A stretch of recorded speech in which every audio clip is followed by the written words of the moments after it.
Here's the thing. For everybody listening, don't make the same mistake the Bengals just did in any facet of your life.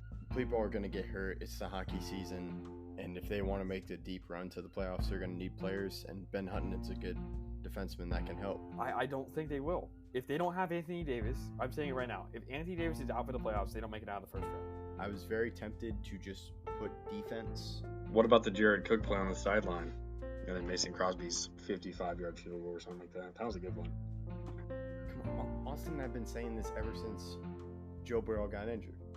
I just do not see Harden putting in the same amount of effort into each game. And I honestly believe that's why he hasn't won a championship yet. That's a perfect name. What you said, name brand players. Like, it's not the great value Target brand toilet paper or whatever. It's the Charmin Ultra Strong. I swear we didn't script that. Fultz is injured and he really hasn't lived up to the potential of being the number one overall pick when he was selected by the Sixers. Like you said, Ovechkin, he's getting older. He hasn't been playing as well as I imagined. He's one of the greatest goal scorers of all time, but he hasn't started off this season as hot as I would hope. How is Joe Burrow going to get the ball to them if his butt is already on the ground and he finally decides who to throw to? I don't really think the Dodgers are going to make the World Series this year. I feel like they'll make it to the NLCS. And then I want to talk about the Fernando Tatis extension because that really surprised me. Because he's so young. You see the Chiefs beefing up their O-line, and then you have the Buccaneers beefing up their defensive line. Ingrained in the life of Tom Brady and what winning actually looks like, I think will be a very good move for Bruce Arians and this Bucs organization. Hi, I'm Jeff Allen, and you're listening to Outsiders Opinions with Kevin and Austin. What's up, y'all? Welcome to our NFL Opinions of the Week.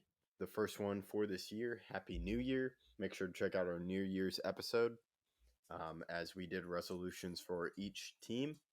Now, Austin, let's get into the playoff craziness that can still happen in the final week. And we're going to go team by team. So we'll start with the Baltimore Ravens. I'll let you talk about them. Yeah, so they have the least chance of making it out of every team that's currently alive.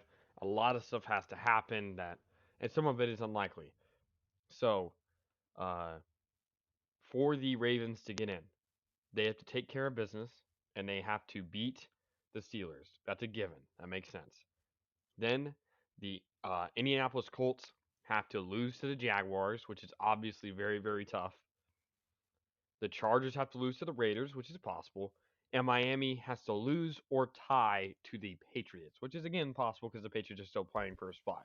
But because of that Indianapolis game against the Jaguars, it does throw an entire wrench into everything that Baltimore's playing for. They needed to win last week, and they kind of put themselves in a tough spot, just like the next team. And the next team is that the Buffalo Bills or Steelers? It's the Steelers. Steelers. So what do they have to do? So the Steelers are very similar, but different. They need less things to happen. They do not care about the Miami game because the tiebreaker with them doesn't matter because of the tie they had against the Lions of all teams.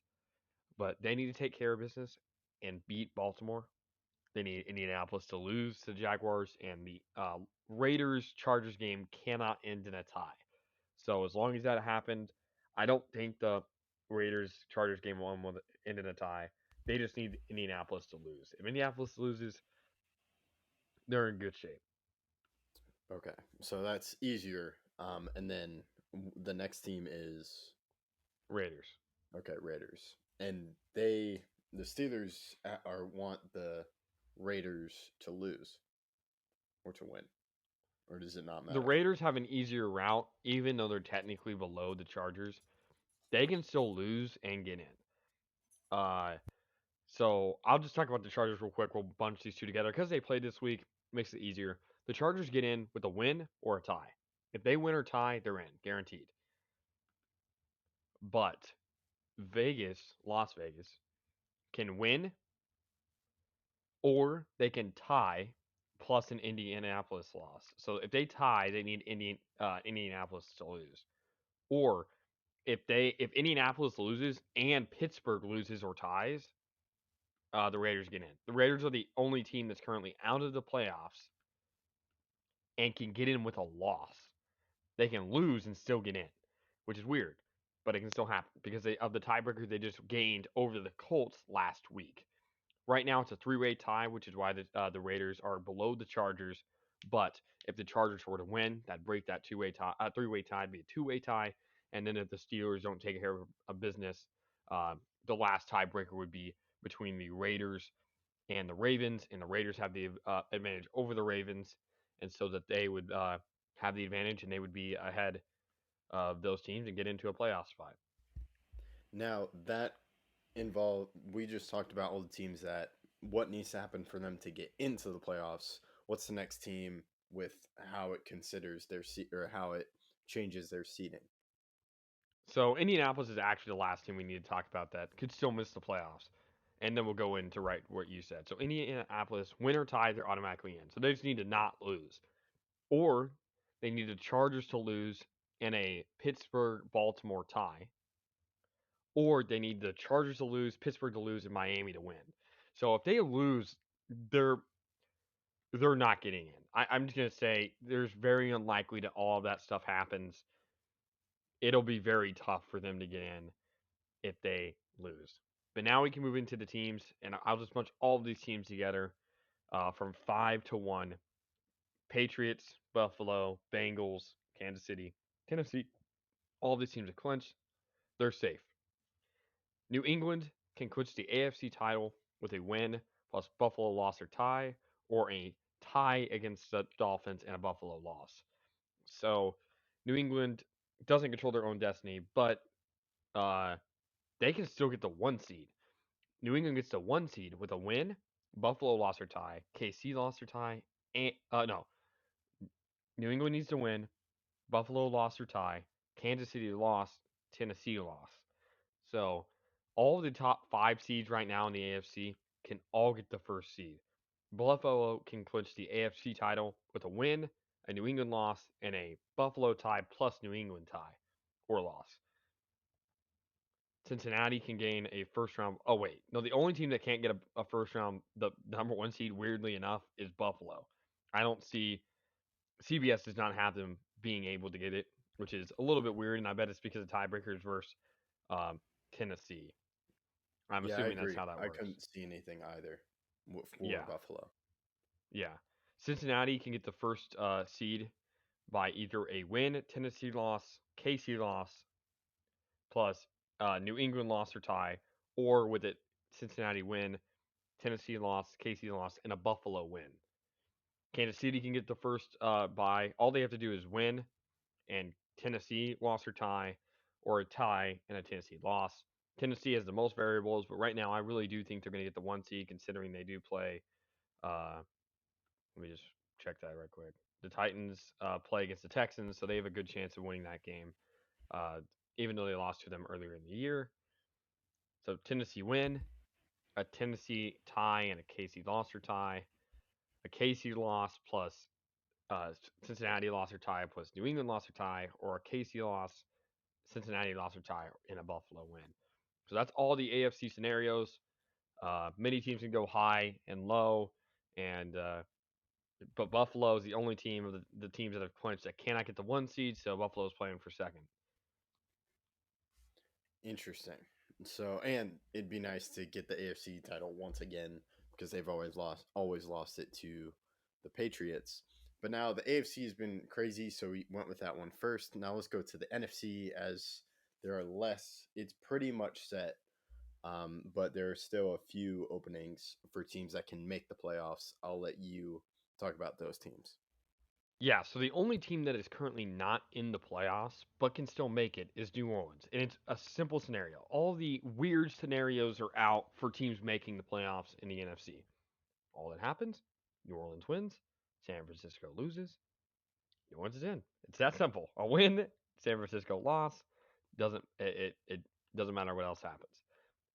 San Francisco gets in with a win or tie, or a New Orleans loss or tie. So New Orleans just needs to win, and they're in. Arizona can clinch the NFC West title with a win plus a Rams loss, and the Rams can clinch an NFC West Division title with a win or tie, or an Arizona loss or tie. But there's a lot more fluidity here as well at the very top. Every team can get the 1 seed. The Cardinals can get the 2 seed and the 1 seed. I believe every team at the top can get the 1 seed. The Eagles, nothing can I really thought happen the unless. Packers clinched the one I seed. mean, I didn't mean the 1 seed. I meant the 2 seed. That was my Okay. bad. That was my bad. I meant 2 seed because yeah, the Packers clinched, but the 2 seed, every team that's alive can get the 2 seed. Rams, Bucks, Cardinals, and Cowboys can all get the 2 seed. The craziest one to happen has to be the Cowboys because they have the disadvantage in every scenario. Every tiebreaker they're losing, so they need to win, and then all the other teams need to lose. That's the only way the Cowboys can get the 2 seed, which is the most unlikely. It's very easy for the Bucks to get the 2 seed, and the Rams. The Bucks just need to win, and a Rams loss. The Rams just need to win. They got the 2 seed. The Cardinals to get the 2 seed need a Bucks loss and a Rams loss to get the 2 seed, and obviously a win by themselves. The Cowboys need all 3 of those teams to lose and need to win for them to get the 2 seed. So that's the most unlikely. The Eagles can move up to the 6 seed, but that's only if San Francisco loses and they win. So they're in a weird spot where they're the 7 seed, but the 6 seed hasn't clinched, and that's because of the 3-way tie. Because the Eagles beat the Saints earlier in the year, the Eagles have the advantage over the Saints, so they can't fall below them. But the Saints have the advantage over the 49ers, so the 49ers would be knocked out. But a tiebreaker head to head, if the 49ers win and the Eagles win, the Eagles will still be the 7th seed, despite the fact that the Eagles had nothing to worry about. And in 90% of scenarios I've seen, they face the Bucks first round in Tampa, no matter what the Bucks do, because it really does impact the Rams' place. So the only way the Rams, it'd be weird. But I mean, the Cowboys, if they get to 2 seed, could still play the Eagles because that means that the 49ers would have won their game and the Eagles would have lost to the Cowboys. So that'd be another weird scenario where the Cowboys and Philly meet up in the first round. I'm not. How would you feel about that if that happens? I It's a don't possible want that. scenario. I don't want that. Like when I was thinking, and then the Cowboys lost to the Cardinals, so that basically got rid of everything. Because the Cowboys historically have not done well when they faced a team for the third time in the playoffs. That that team goes off and wins it, and it really hasn't turned off when it hasn't turned out well because last year the Bucks faced the Patriots. Bucks faced the Saints for the third time, and the Bucks won that. So if the Yeah. Cowboys were victorious, so I'm happier with the Cardinals facing the Cardinals or even the Rams. I just don't want to So face is it the better Eagles. for you guys to lose and not get the 2 seed? You don't want the 2 seeds. We're not going to get the 2 seed. I bet. Well, the only way.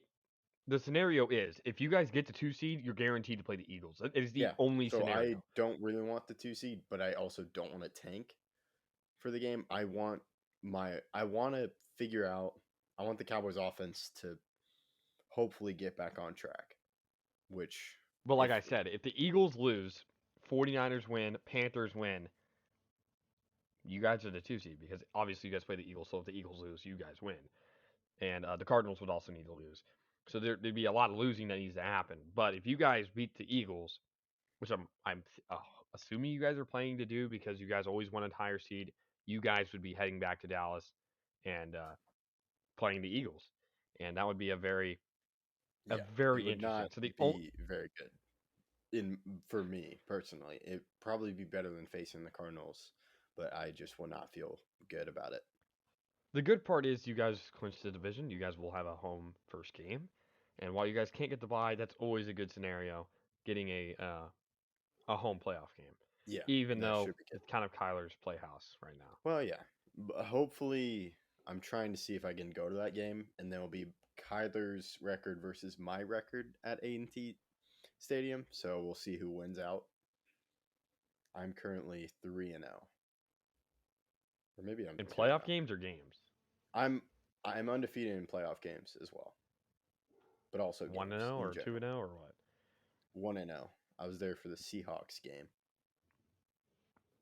And Interesting. I think But the other one was the Cardinals. So we'll see. Yeah, We'll let's see what happens. transition into. I think this is a better transition. Let's transition to what we need to see from every team here for us to be confident about their chances in the playoffs. We will start with the Ravens, who obviously have had terrible injury luck this entire season. And we still don't know if Lamar is going to be back for this game against the Steelers, which is our last hope. They have to take care of business to even have a chance. What do you need to see from them? For me, I'll start. I need to see a healthy Lamar. So let's just assume they get in if they win. I would need to see a healthy Lamar, Mark Andrews taking over the game, a passing attack that is good, and a defense that feels inspired.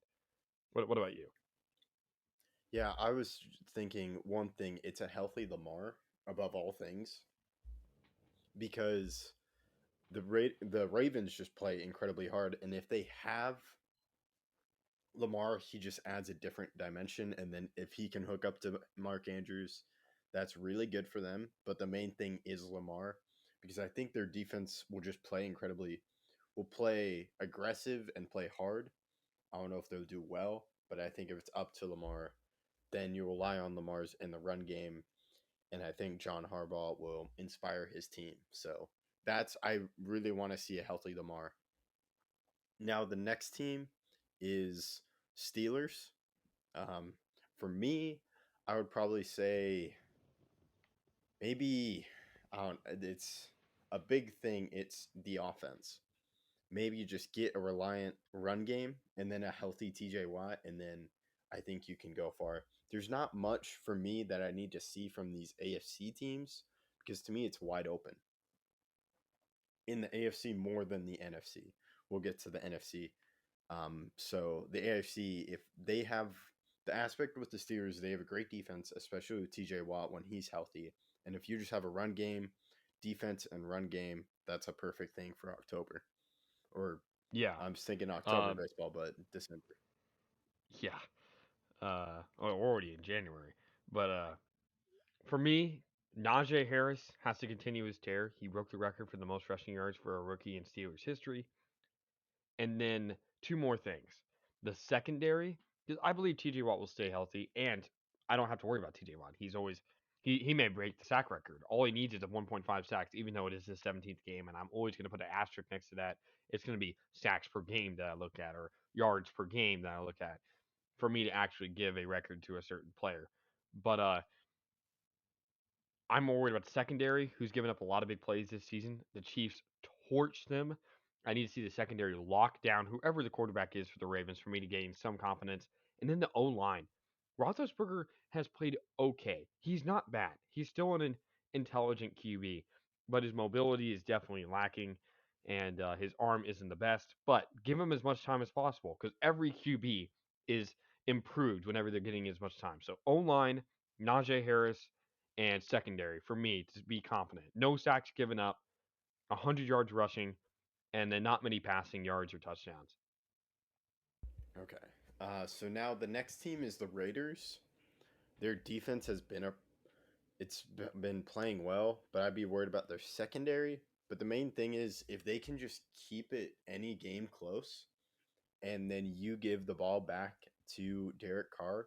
This season, he's just done incredibly well under pressure with getting a game-winning field goal or a game-winning touchdown. So the main thing is make sure you play well enough to keep it a one-score game, and then give it to Derek Carr and make sure he has the last possession of the game. What's your opinion? Yeah, keep the ball in Derek Carr's hands. And for Derek Carr, don't throw picks. I don't want to see a pick. Derek Carr sometimes goes a little bit rambunctious and likes to push the ball down the field when it's unnecessary. Be safe. And then another thing, secondary. The Raiders have been known sometimes to be allowing a lot of passing yards. Against the Colts, it wasn't really an issue. That may be Carson Wentz. That may be the receiving core. Uh, but I need to see good pass defense, especially when they're going against a Chargers team that has a good QB in Justin Herbert. Speaking of the Chargers, with them, I would probably say limit penalties and make sure your defense is healthy. But if they can limit those penalties, the penalties have really killed a lot of their drives. So if they play, I think they play well. They can go far. It's just they've been inconsistent lately, and I'm surprised they haven't clinched playoffs, but they've just been very finicky. So what are your thoughts? Yeah, the Chargers' loss against the Texans definitely is the reason why they haven't already clinched, and uh, that's the main reason why everything happened as it did. But the Chargers are a team. Again, I 100% agree with you. Penalties. Penalties are the name of the game. And another thing is drops. Keenan Allen, their big receivers have been dropping the ball a lot lately, and that cannot happen. You cannot have drops, especially on third downs. You have to find a reliant receiver so that you can be confident in going into those tough down situations. Now the next team after the Chargers is the Colts. The Colts, it's the thing holding them back, in my opinion, is Carson Wentz. He will turn over the ball at very bad times. He almost cost that Patriots in the Patriot where they beat the Patriots. He almost cost them the game with the pick that turned into a touchdown, but Jonathan Taylor saved them. And speaking of Jonathan Taylor, just run the ball with Jonathan Taylor and trust your defense. I think that can help the Colts because we saw what happened a few years ago when a great runner in Derrick Henry and the Titans. They played solid defense with a good run game. They made it all the way to the AFC Championship game. So, what do you think about the Colts? Yeah. So the Colts are a team. I need to see more from Carson Wentz. I need to see more from the receiving core in general. And I need to see their defense get healthy. Their defense is forcing a lot of turnovers. It's kept them in many games. Jonathan Taylor's been great. I don't need to see much from Jonathan Taylor. If he has a terrible game and they still win, I'm not going to be worried heading into the playoffs. Oh, maybe Jonathan Taylor was a fluke. No, he's a great running back. I just need to see consistency from the wide receiver core, even though it is against the Jaguars, and it won't be that convincing. And I need to see Carson Wentz perform, especially against the Jaguars, at an exceeding level, especially with the playoffs on the line. He needs to be playing his best football. Now on to the Patriots. The Patriots keep defense, just play well and don't get keep it to field goals. But the main thing is the offense. If the offense can just hold on to the ball and Mac Jones can make good reads and get touchdowns and not turn over the ball, the Patriots can go far in the playoffs because they have the greatest coach in Bill Belichick. Yeah, I need to see Mac Jones continue to perform at a high level. Um, I need to see Damien Harris, the running game, continue to be good. And everything else, I need to see J.C. Jackson continue to perform well. He's been their best defensive player this season. I've really liked them overall. But yeah, run game needs to be powerful. With Bill Belichick, it usually is. They normally have good running backs. And I need to see Mac Jones take that next step. Their wide receiving core has been okay. I'd like to see some stuff from them, but wide receiver core in Patriots history has never really been that great. They've had good wide receivers, but they haven't had many Hall of Fame talents over at least the last 15 years. So, because I don't know, many people don't consider Julian Edelman a Hall of Famer, and if you consider him the best player on the team, they haven't had much great But they had Randy talent Moss. besides like. Yeah, but that was for 1 year, and then the year afterwards they lost Brady. He didn't perform all that well, and then the year after that he was not great, and they traded But they him too. still They had him for I one don't year, think yes, they where he was haven't amazing. developed great wide receivers or Hall of Fame wide receivers because Moss they isn't a Hall of Famer because of his Patriots tenure. no, but still he is a Hall of Fame wide receiver. So they did have him for 1 year, Where but he they was just haven't outstanding, yeah. developed. But they historically speaking, they have not had great wide receivers. Yes, but I was Randy Moss, but they do have great tight ends. Yeah, I never questioned their tight ends. Well, yeah, I'm just saying, but wide receiver Randy Moss. Hunter sticks Henry out. actually, Hunter Henry's the only player who I think has 100 targets and 0 drops this year. I know he has 0 Interesting. drops. Okay. He has 0 drops this year, so he's been highly impressive. Yeah, but it's just that 1 year with Randy Moss really sticks out. But outside of that, they've not really, and then in the recent years, they have not had great wide receivers. That's kind of led Tom Brady to leave. In my opinion, that was one of the reasons why he left the Patriots. Yeah, But but now on to the Bills. For the Bills, I need to see Josh Allen not turn over the ball. Period. Not at all.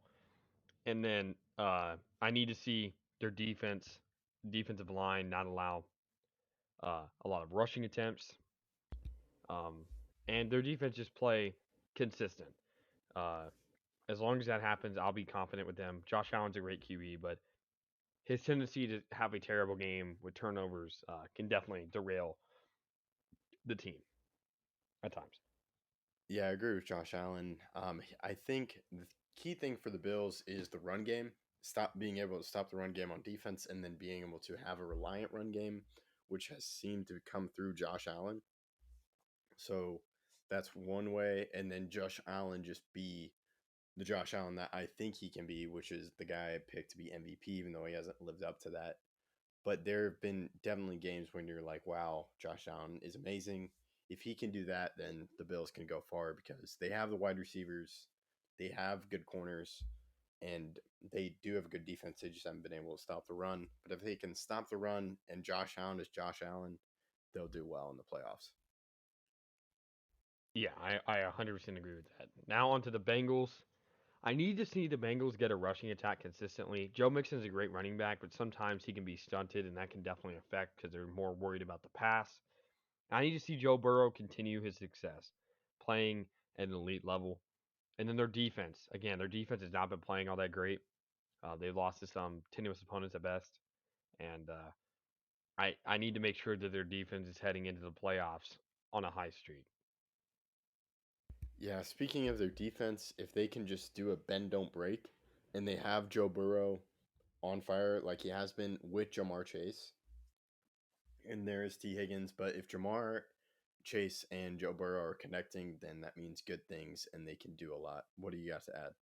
I forgot to say the O line. Joe Burrow's been one of the most sacked QBs all season, and they decided to go with Jamar Chase for that offensive burst, but they didn't go with Panay because, again, for that connection that they did have with Jamar Chase. But their O line has been not great, below average all season, and it needs to make sure that he cannot be sacked because if he were to play a team uh, that has a great pass attack, pass rush, um, the Bengals may struggle. Yeah, I definitely agree. And if Joe Burrow can just find enough time to throw it up to Jamar or Chase, then it can work out for them. But they need to be rolling on offense if the Bengals want to do well in the playoffs. Then we go to the Chiefs. Their offense, I believe in their offense. They did give up a lot of points to the Bengals, which is why, and the Bengals just held on to the ball to have the final possession of the game. So if the Chiefs defense can just bend, don't break, then this offense can do well. And you have Tyreek Hill and Travis Kelsey with and your run game. If you have a good run game and you can play the offense, you can score in different ways, then I think that will help the Chiefs. It's just mainly the defense of being bend, don't break. You don't have to hold them to 3 points, but just keep them under 30. I think that would be a good number. Yeah. Uh, for the Chiefs, I'm gonna say to hold them under 28 is much more likely, or 24 even, because the offense hasn't consistently been great. We've seen a lot of questionable performances, games where they won by only scoring 20, 13 against beriddled teams. Uh, so I need to see their offense put up 35 this week just to make sure that, okay, calm down, everybody. Because it is the Broncos, and the Broncos have not been healthy. Their defense is still working out some kinks, and even though they do have some very impressive defensive players like Bradley Chubb, Patrick Surtain, Justin Simmons, and more, I need to see the Broncos, not Broncos, the Chiefs put up a very good performance. And then on defense, they need to hold the Broncos under 20. I don't want to see the Broncos putting up a high number like they did against the Cowboys, or the Broncos going on a high streak where they put up 40 or something. If they Even if the Chiefs win 43-40, I'm not going to be confident going into the playoffs because they just gave up 40 points to a team whose Drew Lock is their quarterback. Well, yeah, the Broncos played well one week, and that was against the Cowboys. But I think so. I think if 40, I would be scared, but not too scared. But now the final team is the Titans, and the main thing is Derrick Henry. And then AJ Brown is back, so that's good. So if you can have a solid passing attack in combination to a very healthy Derrick Henry, then I think the Chiefs can go far, or the Titans can go far with that run game. But you also need that passing game from Ryan Tannehill. So, and then if you can do well with your defense because you have Mike Vrabel. What do you want to talk about with the Titans? Yeah, so it's very, very, very unlikely that Derrick Henry does not play this week. If they needed to win to make the playoffs, he probably would, but I don't want him to play this week. I'd be confident if they win. Why? They need Derrick Henry back. He's their most important player. If they can get the bye, get him as much time as possible to rest up and be the Derrick Henry we all know he can be, that will be my confidence. So beat the Texans is what I need to see from them for me to be confident about their playoff chances.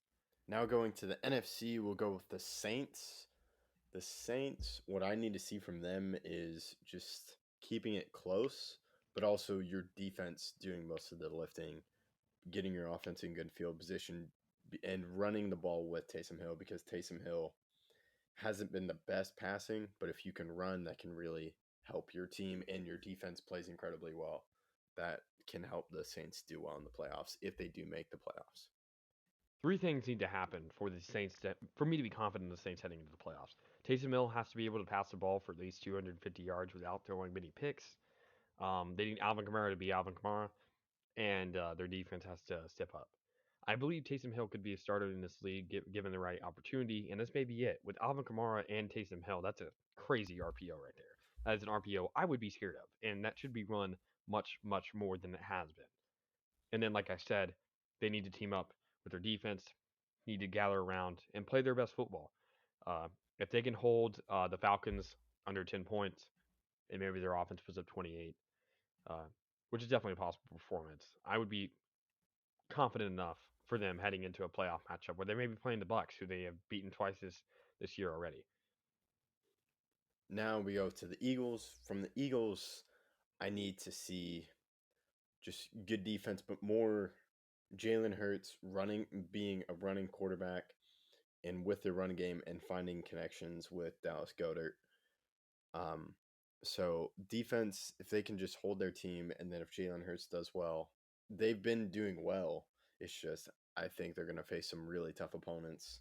So they have to just hold on to the ball for a long time and limit their other team's opportunities by playing very good defense. Yeah, this is probably the only team that I don't need to see them win for me to be confident heading in. I just need to see a consistency. I need to see them consistency of being close in the game. I need it to be close. They don't have to win, but prepare for the upcoming weeks. Try something out. If you think maybe this will work, try it. Be creative. Try stuff out. You've clinched the playoffs. You're a lower seed. Try stuff out. Make sure the your playbook heading in, which again maybe against the Bucks, maybe against the Cowboys, maybe against Cardinals, Rams. Uh, make sure you know your setup going into the playoffs and try stuff out. You don't have to win for me to be confident. I like their team right now. I like Jalen Hurts. Their defense is playing well. I just need to see them keep the game close while trying some stuff out. And if they lose because of that, that's fine. They just get the rhythm for next week. Now we go on to the Niners. From what I want to see from the Niners is I think a healthy Jimmy Garoppolo is the best shot because he's a good quarterback, and if he's on, they play safe. Trey Lance, I think, just wouldn't do well because he's still a rookie, and he hasn't had a lot of starting reps, even though he's played well. So I think Jimmy Garoppolo, him being healthy, and then their defense getting pressure on the opposing team quarterback because they don't have the best secondary, but if you can get pressure, you can rush the opposing quarterback, and I think that is what needs. So they need a dominant run game to help Jimmy Garoppolo, but then getting pressure on the other team's quarterback. What do you have about the Niners? Yeah, I 100% agree. Pressure. It's about pressure and turnovers. If they can force at least one or two turnovers while having no turnovers on offense, I'll be pretty confident heading in. The 49ers have talent. Deebo Samuel, Nick Bosa, they have talent, and I'm Fred Warner. They have some very good players. So if they can just consistently force turnovers, get sacks, uh, put in third and long situations where the team has to throw the ball, but their O line performs well for whoever is at quarterback, and confidence, which is always big heading into the playoffs. Yeah, now we go on to the Cardinals. From what I want to see with the Cardinals is Cliff Kingsbury doing what he did against the Cowboys. He did a great I he forced McCarthy to take a timeout because he had Matt Prater and Kyler Murray on the field with a short fourth down, so they could either kick it or go for it, and that just surprised the Cowboys. And McCarthy took a timeout, and then that limited that took away a timeout McCarthy could have used in the other near the end of the game to stop the clock or maybe challenge, but it was probably going to stop the clock. So if he can do well, I think the Cardinals can do well if they also get a healthy Hopkins and then Kyler Murray just keeps going into his rhythm, because that is the main thing. And defense, they'll get healthy and that can do well for the Cardinals. So that's what they need to do. So I believe in them in the playoffs. Yeah, for the Cardinals, I need to continue to see them making plays on defense, uh, get their defense back to healthy, and then, like you said, I need to see Cliff Kingsbury taking chances, playing a little bit of the college game, which he's been good at. That was a college move to keep your kicker out there, try something special, make it look weird for the other team to call a timeout, and then I want to see Kyler Murray stay healthy. I need to see him continue to perform well and remain healthy for me to have confidence in them heading into the playoffs. Now we go to the Cowboys. With the Cowboys, I really just need to see the offense be what it'd be great if we saw what they were during the middle of the season when they were just firing on all cylinders. But if you just have a good run game, I think that will help Dak with because they've just been giving him a lot of formations. Their run game just hasn't done well. They did abysmal against the Cardinals. But if the offense can just do well and be even half of what it was at the height of their season, I think they can go far. Because if the offense does well, this defense just plays better than they play better than bend don't break. So if the offense looks good and it's not a total offensive juggernaut like what we saw with the Washington team, because that would scare me, because every time the Cowboys go all out, they don't do well the next week. That's just how it's been. So if I see consistent things, then that'll make me very confident in the Cowboys. Yeah. Mine is going to be some wide receivers stepping up because Gallup is now out for the season, the rushing attack improving, and then time management. Mike McCarthy, I've been a Packers fan my entire life. I know he's had issues even with the Packers of time management, and I want to see him in a crucial situation make the right call.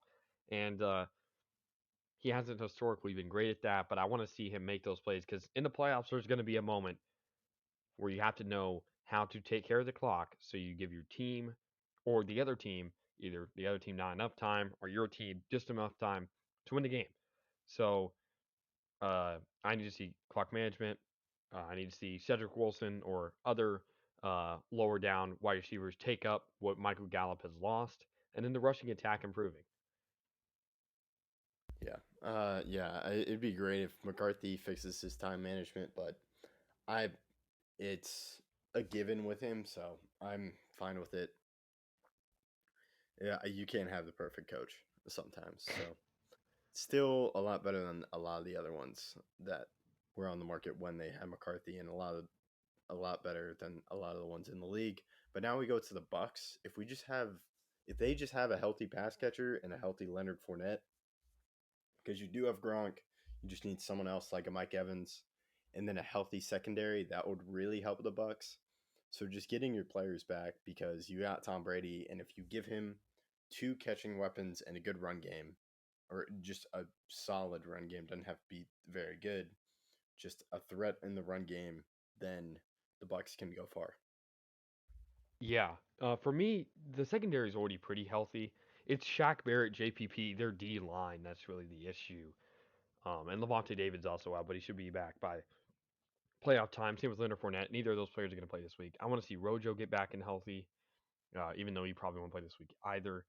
Um, I want to see what Le'Veon Bell can bring to the table. Their O line need to continue to perform because that's the most important thing with Tom Brady. He can play with bad wide receivers. He can play with bad tight ends. He can play with bad running backs, but he can't perform with a bad O line. And while their O line has been the best in the league, and it's to continue to do that. If I ever see their O line start to struggle, like it did against the Saints both times this year, I will start to worry about the situation for the Bucks. And then another thing, just keep Tom Brady healthy. Don't make him do too much this week.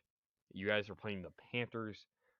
All you gotta do is win, and you may get the 2 seed. But don't try too many special plays to try to get your new pass catchers into the game. I know you want to get them comfortable, but don't overdo it. That's a good point. Now we go to the Rams. From what I want to see is Stafford not turning over the ball because he's been turning over the ball a lot lately. So if he can fix that, then they can do well with a solid run game and their defense just get pressure because then Jalen Ramsey can make plays. But really, it's Stafford not turning over the ball. Yeah, I 100% agree. It's Stafford not turning over the ball and continuing to have a great attack between both uh, Odell and Cooper Cup. If you can keep both of those guys happy, Cooper Cup's not going to have any issues. But as long as you can keep Odell happy, have some threat of a run game, and your defense is going to give you the best chance possible. Now we go to the Packers. The main thing is health. And just no bad decisions at the end of the first half, like what happened in the NFC Championship game last year. That's pretty much it. Yeah, just keep everyone healthy. That's all I can say. I haven't had any issues with them this year, except when they lose guys for injury reasons. So stay healthy and don't allow uh, the other team to intentionally injure your guys or something. Yeah. So that concludes the playoff talk. Now we're going to talk a little bit about the MVP, Brady, Rodgers, and then Jonathan Taylor is a dark horse. But speaking about Brady, Austin and I started talking about his prime and if he's still in it. I do not think he's in his prime. I think that's past him. But the thing is, he's taken so well care of himself that even after his prime, he's physically, he's doing well physically, and his mental game is still makes up for physical stuff that he can no longer do. Like he can figure out how to read the defense and when to take a deep shot because he may not be able to throw the ball as many times as he would when he was younger. But I think he can still, and it's just physically, I don't think he is there when he was 25 to 30. Now he's 44, but even after his prime, I think he's done very well. And I think he should be the MVP given his age and what he's been able to do. I know you disagree with me, Austin, about the prime and how we differ in definitions of prime. Yeah, he's definitely not in his physical prime, but he's in his NFL prime. He's in his career prime. He's in his playing the best he's ever played in his entire career prime. He's attempted again the most passes this year. He's completed the most passes this year. He has the most yards this year, and he has the most touchdowns this year.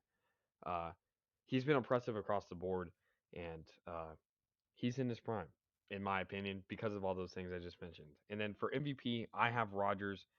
The MVP isn't an age award. Just because you're older doesn't mean anything to me. Just because you're younger doesn't mean anything to me. The award says who is the most valuable player. And in my opinion, this year it has been Rodgers. I believe that he turns over the ball a lot less while having a higher passer rating, and has been very impressive for a team that the players all adore him. Okay.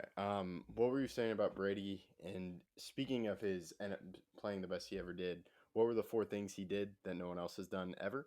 Am I correct? So if this season ends how he still leads, he will be the first person ever to complete the most passes, have the most pass attempts, have the most passing yards, and have the most passing touchdowns. That sounds like a very compelling case for NFL MVP. Given that I he's understand. also 44. I didn't mean the main thing, but what you just said, using that, and he's 44 and he leads the league with his age. Do you know the last person to lead the league in passing touchdowns and passing yards?